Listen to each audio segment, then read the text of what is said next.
Hello and welcome to Business Morning. I'm Chimeze Obi Iwagu. Two United Nations agencies, the FAO and the WFP, have put the world on a heightened famine alert. A new report by the two agencies released last week shows that 4 countries contain areas that could soon slip into famine if conditions there undergo any further deterioration over the coming months. Northeastern Nigeria is one of them. Let's have this conversation with Chief Executive Officer, Best Foods Global Limited, Emmanuel Ijewere. Good morning, Mr. Ijewere. Thank you very much for joining us on the program. Thank you very much, Chimeze. Now, this is not the first time the Food and Agricultural Organization and the World Food Programme are warning about food insecurity, not just in sub-Saharan Africa, but in Nigeria. This time, these two agencies are saying 4 countries contain areas that could soon slip into famine if conditions there undergo any further deterioration over the coming months. And Nigeria, of course, is one of them. What worries you most in this? What worries me most is the level of lack of understanding of the current situation we have on the side of government and on the side of our people. The first thing that is so fundamental is the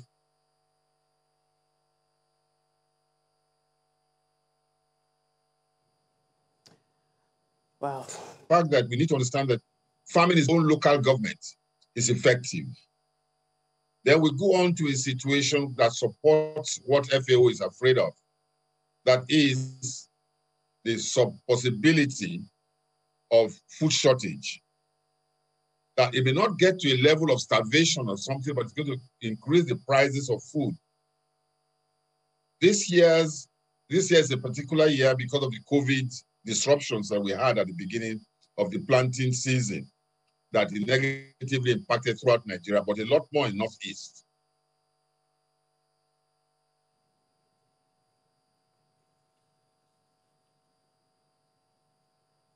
And so on. But what is key to all this is the fact that our governance structure in Nigeria, at the federal level, statements are made that were well-intentioned. At the state level, they have shortage of funds to do anything.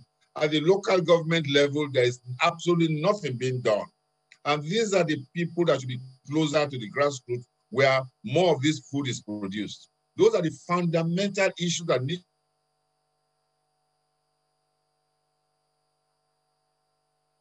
to be discussed. If they are not addressed, Nigeria will always be living from hand to mouth.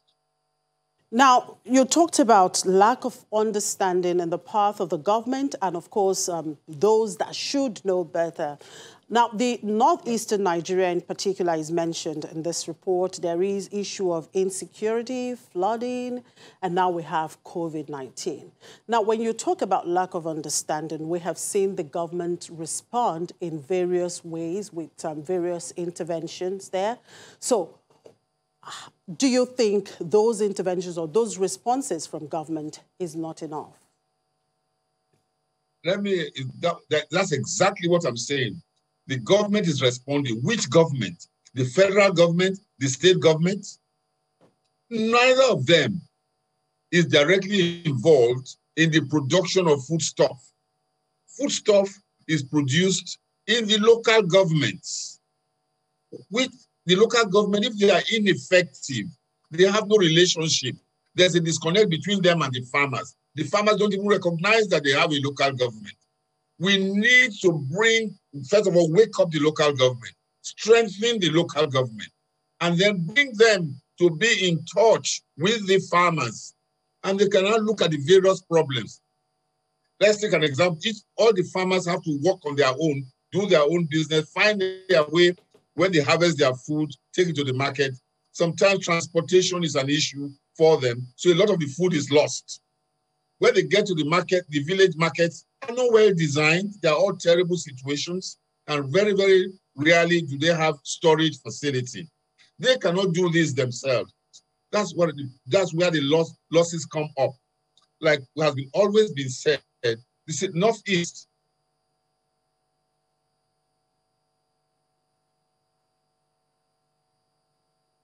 Is not in isolation, not going through the violence and so on. But if the rest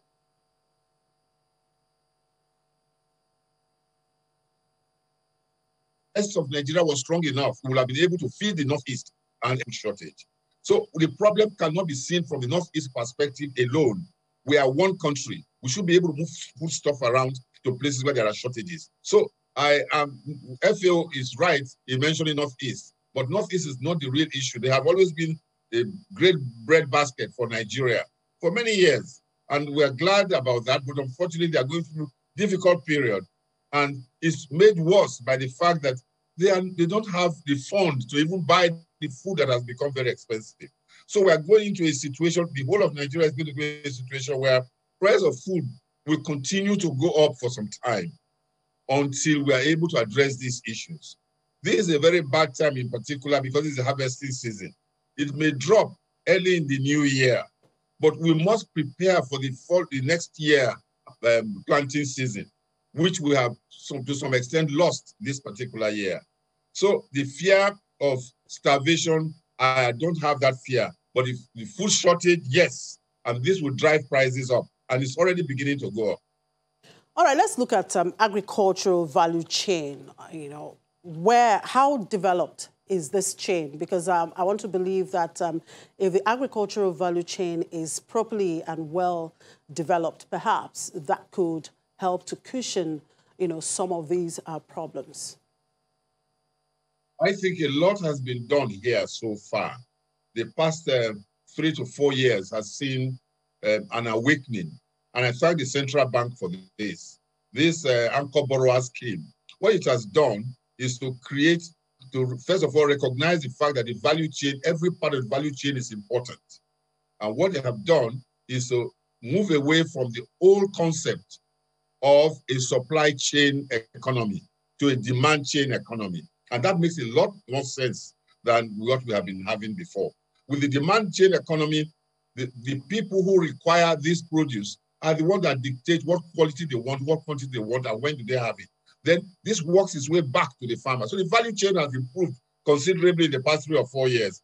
And going forward, we need to really put a lot more effort in ensuring that this one works. It continues in this manner. So I see a possibility that very more educated people and younger people will start coming into the agricultural value chain in various areas. So I thank FAO for their report. I am not frightened by it. A number of things are being put in place, but it still have to be, we need to drill deep, get down to the local government. We need to wake up the local government to be able to give effective balance to what is happening right now. Okay, so how supportive is the banking sector in the drive to improve the agricultural sector? As far as I'm concerned, it's a very interesting situation. The Central Bank of Nigeria is a supervisory body that looks after the banks. It came into it because it knew that these various banks rather adopt an attitude of say, don't look. But that's beginning to change now. Why is it beginning to change? Because Central Bank is coming in and giving them guarantees and encouraging them. And they've also sectorized their lending portfolios. And the Central Bank is looking very closely at both the agricultural and manufacturing areas. And the other interesting thing there is that we are beginning to tell the manufacturers, look inwards for your raw materials and stop importing raw materials. We can produce almost all the raw materials that you need. So this will help develop this whole value chain issue. So the banks themselves need to align themselves completely with the central bank. Rather, we need for central bank to bring the whip to make sure that they help the agricultural sector. Now, the proposed federal government budget of 13.08 trillion naira for the 2021 fiscal year, the budget of economic recovery and resilience, has less than 2% allocation for the agri sector. What's your take on that? First, the government of Nigeria signed the Maputo Agreement for all of Africa that they will now dedicate a minimum of 10% of their budget to agriculture. Nigeria has never gotten anywhere near that. So my take on it is that you sign an agreement you have refused to implement. But what is also, that's part of the thing I was saying earlier, that we still don't really understand the importance of food. It's no longer just food that's important. It's the creation of jobs, work, help our people. First of all, give them jobs. They produce the food. The industries now will grow. It has a chain effect. So we are a rippling effect. We need to see that,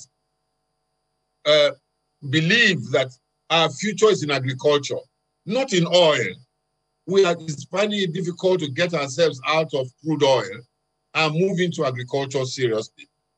Many of the things that are being done, unfortunately, are decisions that are taken in the government offices and then imposed on the player. No government office is involved in agriculture.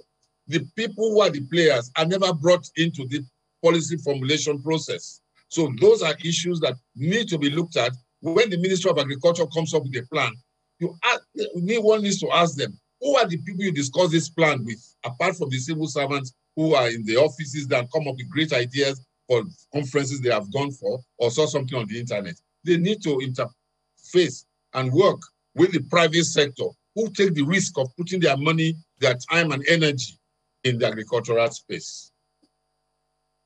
Linkages do we have between agriculture and industry? Say that again.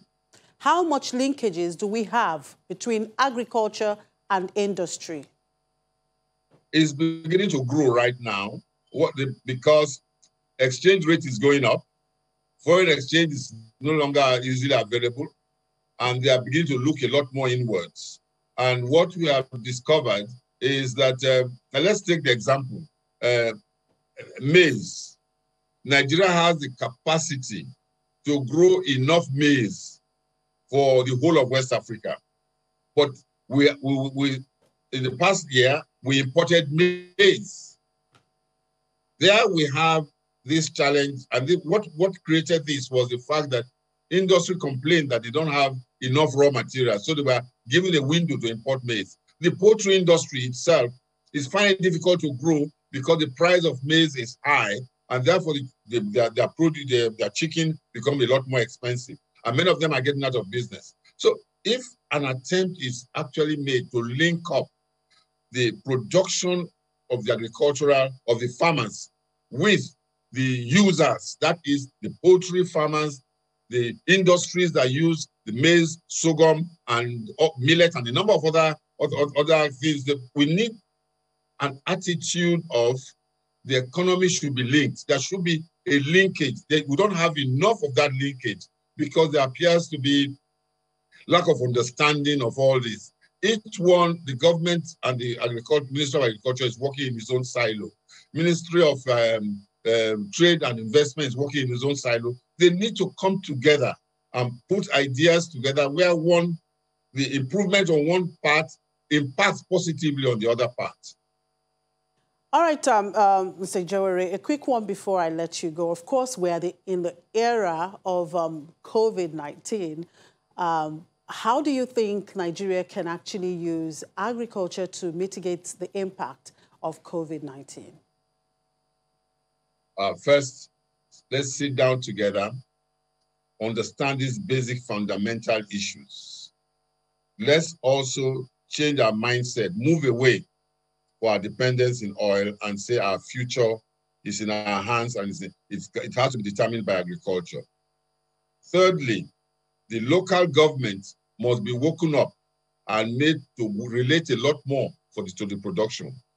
And finally, the problem we have on infrastructure, the roads and so on, we know it cannot be done overnight, but it should be done in a strategic manner, that the routes where you have foodstuff being moved around should be given priority. The rail system is a big challenge.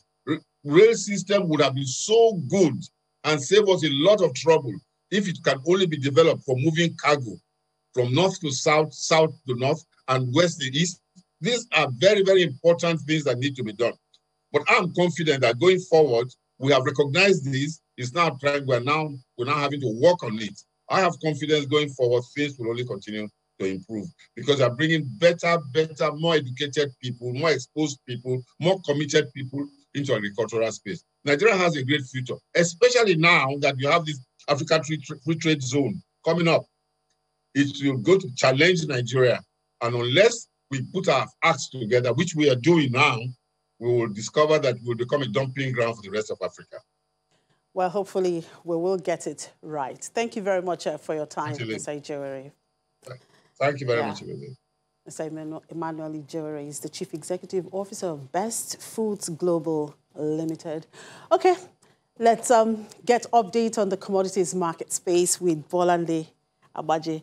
Hi, Bolande. Hi, good morning. morning. Well, I'm sure you're listening to my conversation with Mr. Ijewere. I don't know if you saw that report by these two United Nations agency warning about the likely farming in some sub-Saharan African country and, of course, Nigeria in particular, talking about the Northeast. So how do you relate this with the movement in commodity prices that we've seen so far? I mean, onion seems to be a commodity you cannot afford at the moment, and then tomato, you know, and these things are becoming very expensive even as we're entering the festive season, yes. And they are the commodities that are needed. Yes, at the moment. So the evidence is there with the hike in commodity prices. Commodity prices are skyrocketing at the moment. Over 50% of our agricultural products come from the northern eastern part of the country. And obviously with the situation of the COVID-19, the NSAS protest, we saw, the flood problem as well. You know, the insecurities that have been going on within the northern region, that has also played or had significant negative impacts on our production within our local production within Nigeria. And obviously the fact that we've had the culture of the importing, some of these agricultural products over the past few years, although the government has, looked at different ways to make sure that they don't they work on the import substitution effect of agricultural products. But yes, definitely, it's rightly said that, we should expect this kind of famine. And I think the government will also take it as a warning to make sure that they don't get into that, space, because it's so hard to come out of it.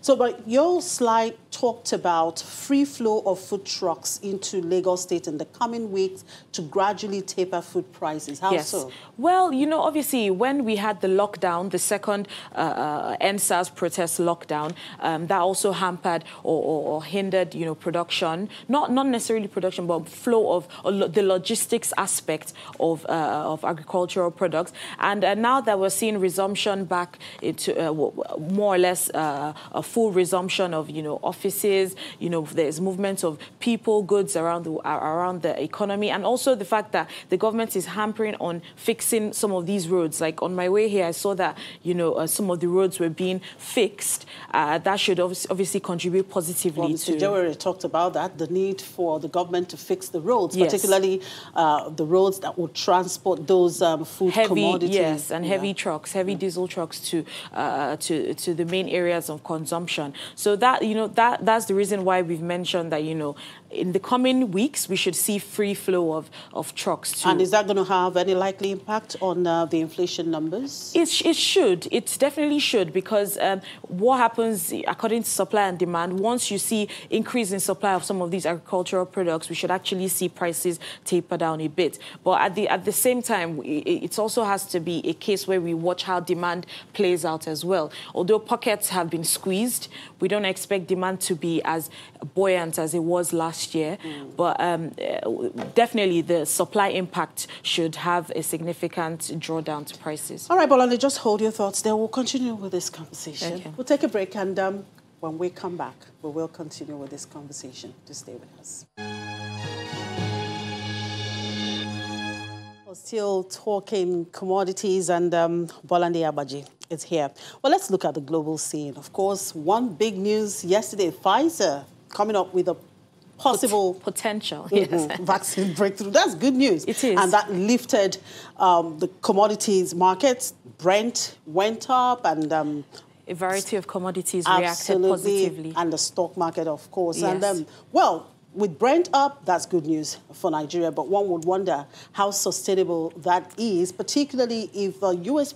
President-elect Joe Biden perhaps restores deal with Iran. Well, if Biden restores deal with Iran, we don't expect it to be as harsh as the way Trump reacted towards oil production or the economic sanctions to Iran. I think the Iranian government is quite positive. They have a positive outlook when it comes to Biden's elect, and they do expect that it wouldn't be they would be able to boost production and increase exports as a result. But however, we do have the fact that the positive news from the vaccine and the president-elect has boosted oil prices to about $43. But one needs to remember that even if the vaccine has been approved, or there are chances that the vaccine will contribute to reducing 90% of COVID cases, this impact wouldn't be felt until most likely the end of 2021. And that's a long time from now. So when you look at the short term, we don't expect oil prices to trade much higher than this. And coupled with the fact that, the OPEC Plus have mentioned that in their November 30th meeting, they're most likely going to, cut the quota. And then have you considered, again, the lockdown that we're seeing? The fresh lockdowns that we're seeing as well. So demand has been, halted a bit once again. And we don't expect that oil prices would inch up as high as, this is the signal effect of the news that we're hearing. And most times signal effects only last for a couple of, a very short while. Okay, talking about oil and then looking at Nigeria-US trade relations, how do you see Biden's win impacting on that? Well, Biden's win is most likely going to be positive because he's a Democrat. Democrats usually approach this kind of thing differently. They're not so harsh on, curbing or increasing production within the U.S. government. I think he would most likely cooperate and collaborate with the OPEC Plus and, so look for the benefits. In shale production. Yeah, no, definitely. He will definitely, look into, protecting the American economy, definitely. But we do expect that he would, alongside, collaborate with, OPEC Plus on ways that they can increase oil prices, because it will also benefit, the oil producers within the U.S. economy. All right, let's look at another issue there. Tanzania's gold export value up 45.8% in 12 months. What does that mean for Nigeria? Well, the beginning of this year and late last year, we had seen a lot of investors move towards the safe haven gold due to the level of uncertainty.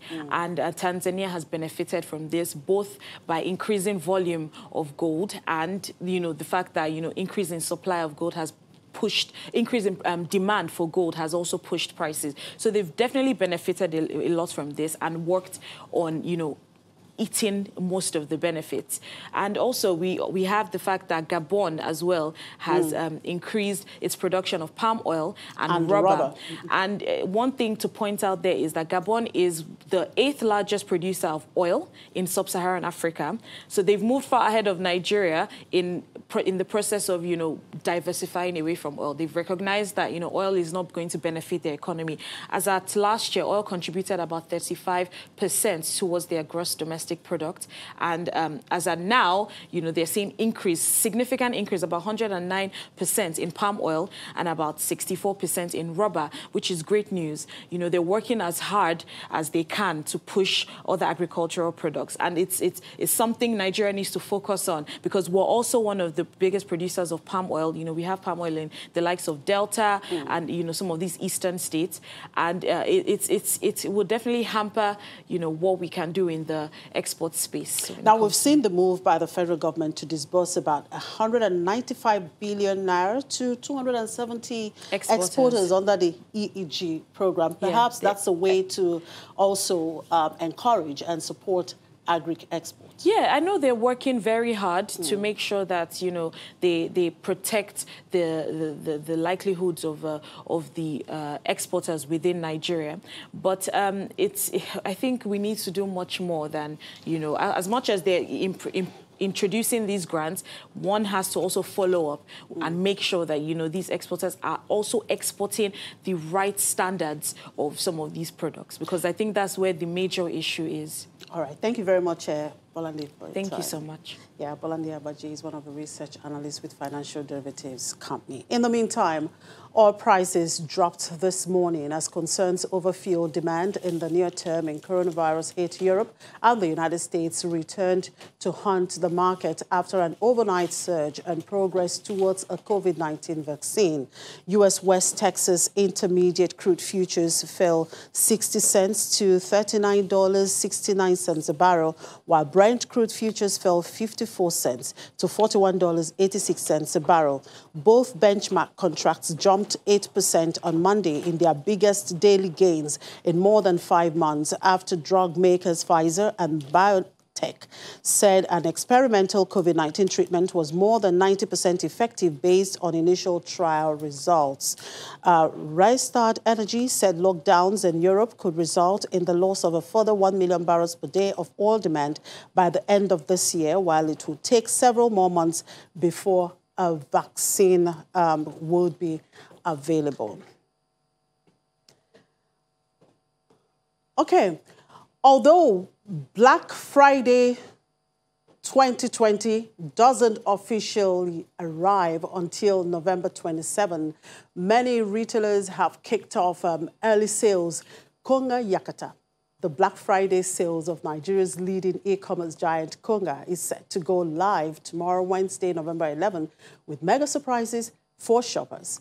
The 2020 edition of Conga Yakata will officially commence in the early hours of tomorrow, November 11, at 12:05 a.m. and will run till December 12, 2020. Joining me now to tell us more is the co-CEO of Konga Group, Nick Imudia. Thank you very much, Nick, for joining us on the program. Good morning, and thank you. Konga Yakata. Why the choice of name, and what is Konga Yakata all about? Konga Yakata is a way for us to make Black Friday Nigerian. Everybody talks about Black Friday in foreign terms. Since the inception of Konga, we've thought of making this celebration or this seasonal sales a Nigerian thing. So we coined it Konga Yakata, meaning abundance of offers, unlimited flow of deals, access to millions of products at your disposal, and that is why we've coined it Yakata. We've even gone one step further and said, before you buy anything this season, you have to check prices on Konga because we guarantee you to be better. So Konga Yakata, of course, kicks off tomorrow morning. How can shoppers take advantage? Which platforms will this be on? Do I have to walk into any shop, or I have to go online? Just on Konga? What makes Konga unique in this space is that we are an omni-channel platform. So from at 12:05, you go to konga.com and have access to the deals. We have access to flash sales, ridiculous prices. You will have option of treasury hunt over the next couple of weeks. That is before people wake up, right? But during the day, because we have stores across the country, you can walk into any of our retail stores and take advantage of these offers. We are Nigerians. We still like to feel some of the products sometimes. So if you want to feel the product, go to the store and buy. Now, it's 11/11. Yes. And then 12/12. Yes. So why is it called the single day? Well, this is not just celebrated or marked here. I know that tomorrow again, China is also marking this single day. Why is it called the single day? It's a singles day. Singles day. It's a singles day coined from China to make proposition for consumers to buy singles products. Due to popular demand, a lot of people have been asking us, why don't we make this open for Nigerians? So we decided to extend our Yakata this year to a season as opposed to a Yakata day. So from 11/11 to 12/12, you can take advantage of these offers that we have during the season. So starting at 12:05, when the world is shopping for Singles Day, Nigerians can also take advantage of these deals and start shopping. Now, I mean, Konga Yakata is not the only sales, we have different retailers, coming up with different sales and all that. What makes Konga Yakata different? What makes Konga Yakata different is that you have access to millions of products at your disposal. Does it make it cheaper? We have a lot of deals. Because of the platform, because of the ecosystem that we've built, because of the reach in terms of warehouses, in terms of staff, in terms of technology, in terms of logistics, companies gravitate towards us to give us wonderful deals that you cannot find anywhere else. So it makes it fundamentally cheaper because in our platform, you have all these deals available for you. Now, this year has witnessed some kind of unprecedented events, particularly with the COVID-19, and we've seen that people's purchasing power, has come down. So how do you think that people would be willing to spend more during this period? We see COVID-19 and the challenges in the economy as an opportunity for us. Why do we say so? Every consumer have a need. Everyone have a need to buy food. You have a need to buy a new phone, new computer. Everything we have in our platform is something that you need every day. Now, what makes it more interesting? Because of our strategic investments, we have access to trucks, logistics systems that we can bring these products to your home. You don't have to leave your home. So that makes it an opportunity for us as opposed to a challenge.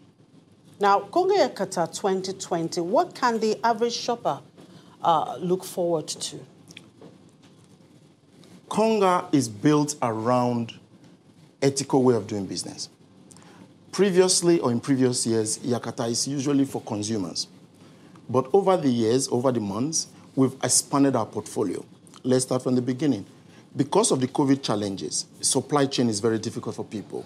We've launched a new platform called Konga Bulk that gives opportunity for resellers to come to our products, buy in bulk, even at cheaper prices, and then resell across the country.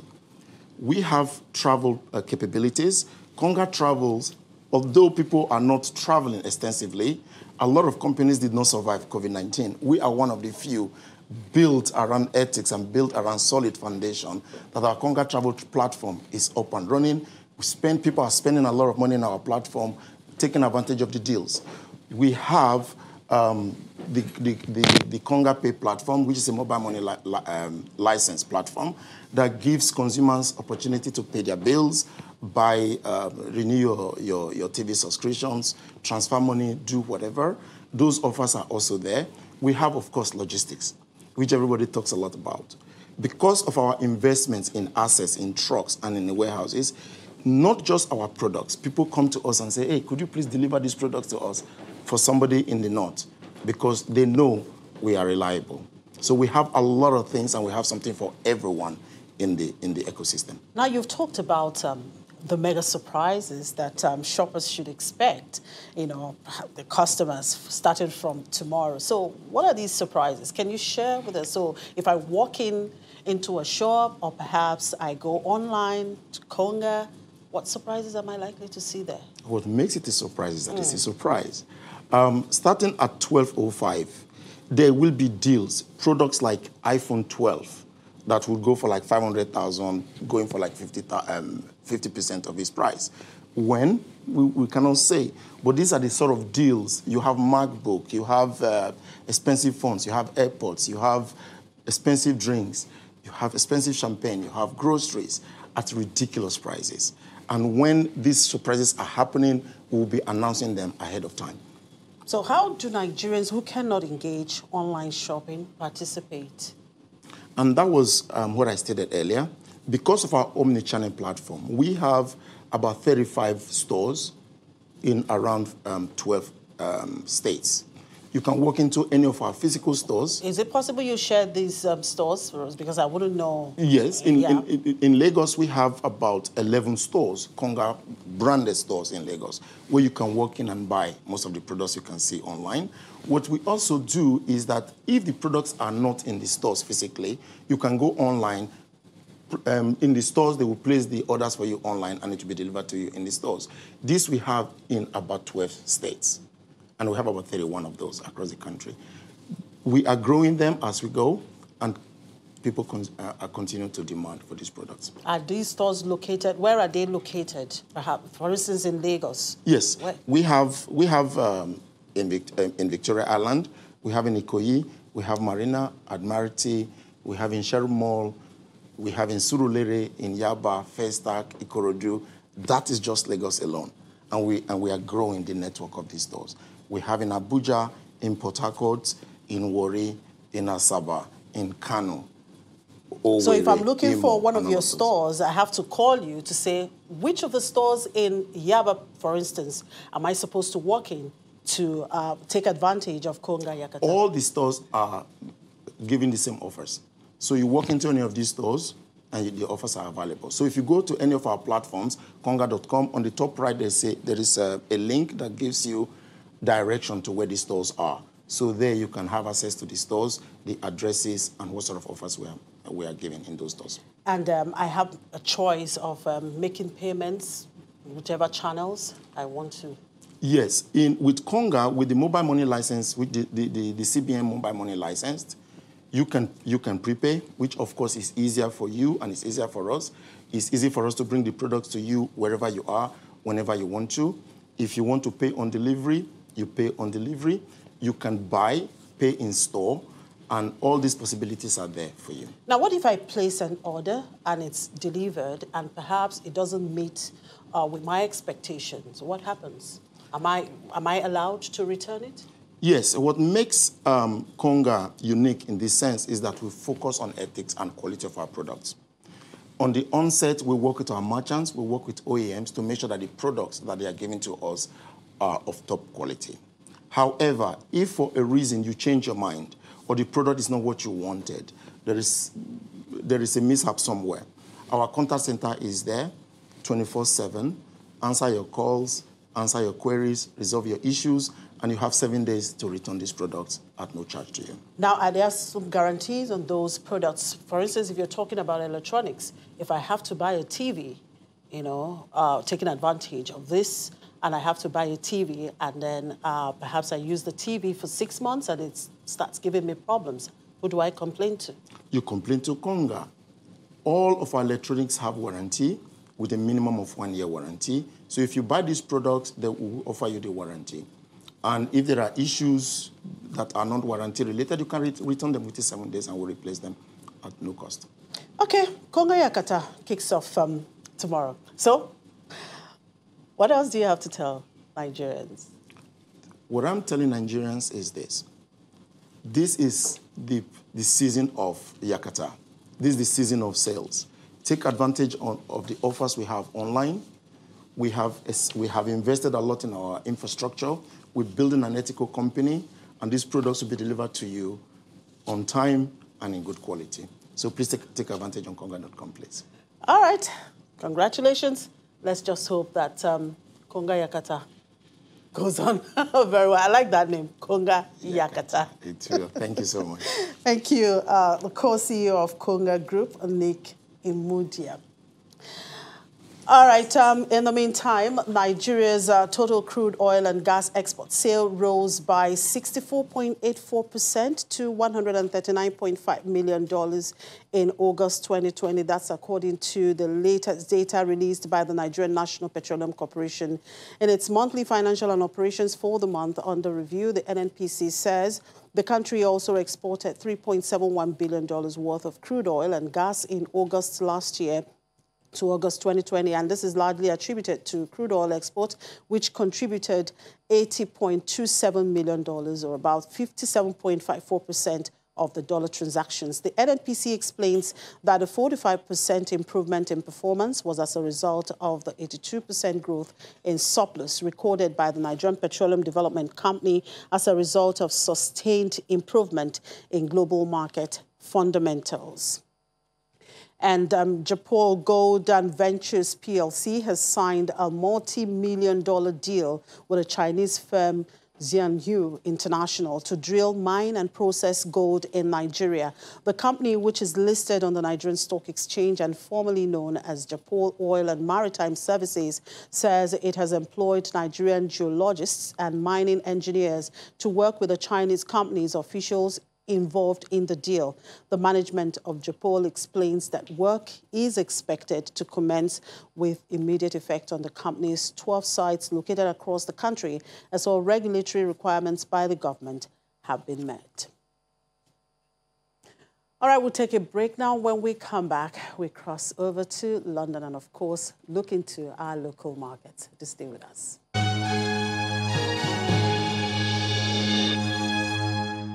Okay, to get updates from the streets of London, we have Juliana. Good morning, Juliana.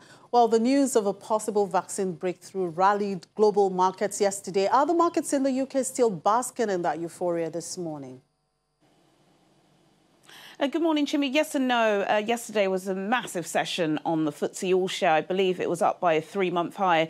This morning, a little bit more subdued, but still in positive territory. The FTSE 100 opened up 0.73% higher. The FTSE 250, the domestic market, rose 0.4% higher. I think the initial jubilation from the Pfizer and BioNTech's vaccine result has kind of weighed down a little bit, but it's still really great news, not just for global health, but for the global economic markets, which is why we saw travel stocks, oil, Brent crude oil, I believe, is still up this morning, all rallying. But, of course, we all know there's still a very, very long way to go before anything can resemble life before the pandemic. But it's exceptional news. And just after it was announced, Prime Minister Boris Johnson did a televised address to the nation, really welcoming the success, but ensuring people that we still have to stay in a lockdown and we still have to abide by the washing your hands, keeping a 2-metre distance, because we're not sure that we'll be able to get the vaccine before Christmas. But still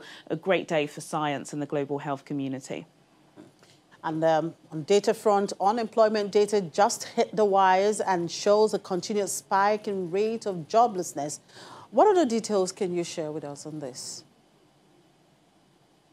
Well, it's not great news, but again, if you look at the snapshot, it's still internationally and historically low. We have had the unemployment figures for Q3 of this year, so those are the 3 months from July to September, and it does show that unemployment in this country rose by 0.3% to 4.8%. Now, the Bank of England have projected that unemployment figures in this country will rise by 8%, so we are expecting more redundancies. I think the headline figure is that 330,000 people were made redundant during that time. So that's way over 250,000 people, and it appears to be linked to the furlough scheme. There are lots of criticisms at the moment because the Chancellor Rishi Sunak had said time and time again that there would be no extension to the furlough scheme. So it does appear as if some struggling industries, particularly retail and hospitality, did decide to let people go because they weren't able to afford to keep them on the payroll. But alas, last week, after the Bank of England extended quantitative easing by £150 billion and downgraded the forecast for GDP for this year,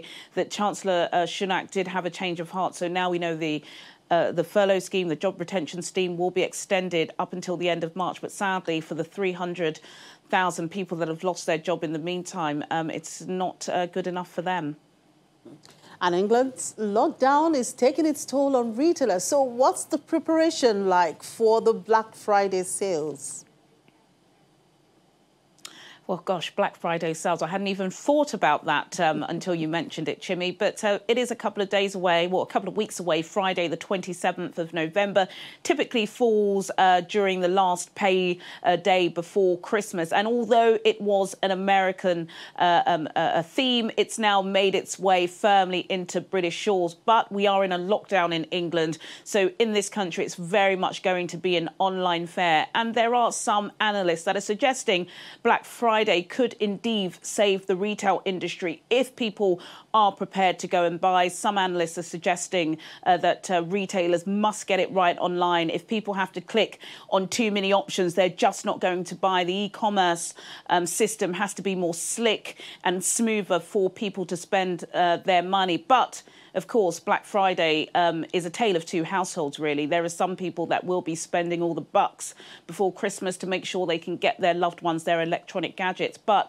on a more serious note, there are millions, I would suggest, of families who 2020 hasn't been a successful year. Many people have lost their jobs. Many people are struggling to make ends meet. So the thought of spending your cash before Christmas isn't really an appeal to them.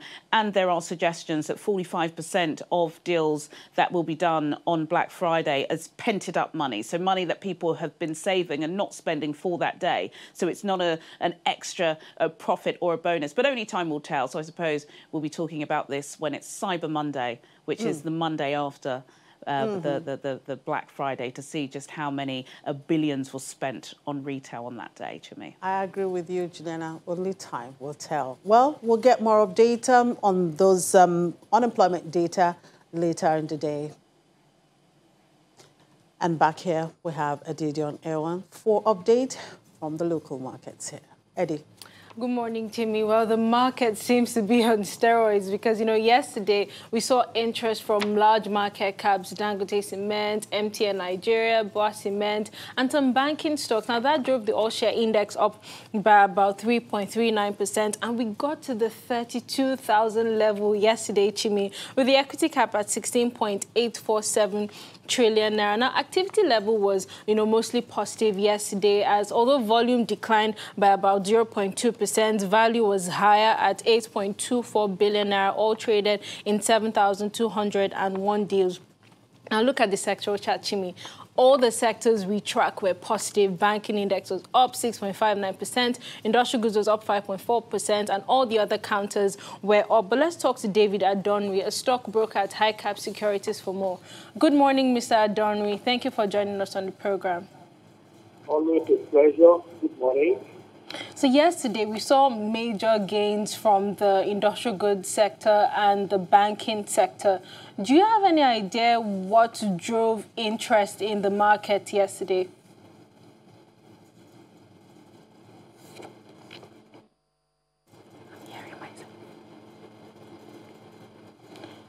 Hello, Mr. Adorni, can you hear me? Primarily, the expansionary monetary policy of the CBN has continued to enhance liquidity in the equities market.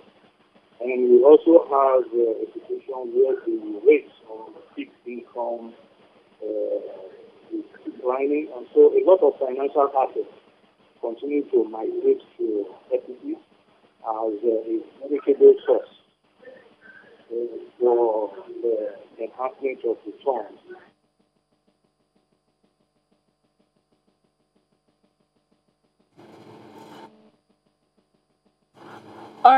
Adonri, thank you for your input on the program. David Adonri is a stockbroker at High Cap Securities. Well, just before we end, we'll just quickly look at the unlisted securities market, which was unchanged yesterday with the NSI at 719.31 points, while the market cap was at 528.38 billion naira. Now, activity was a bit better in that side of the market, as we saw 2,347 deals worth 328,000 naira traded in 4 deals. Or Chimi, we don't have enough time to look at the fixed income market, but I will tell you that that segment of the market was mostly negative yesterday as yields all appreciated. But let's see how the rest of the day goes, Chimi. Well, the yield environment there is still low, and that's what's pushing investors' interest in the equities market. But let's just hope that those gains we saw there yesterday, those short-term profit takers wouldn't come and take them all today. Keep our fingers crossed. We'll watch and see. All right, Jimmy. Right. Well, it's on that note, we draw the curtain on today's edition of the program. Thank you for watching. I'm Chimeze Obi Iwago.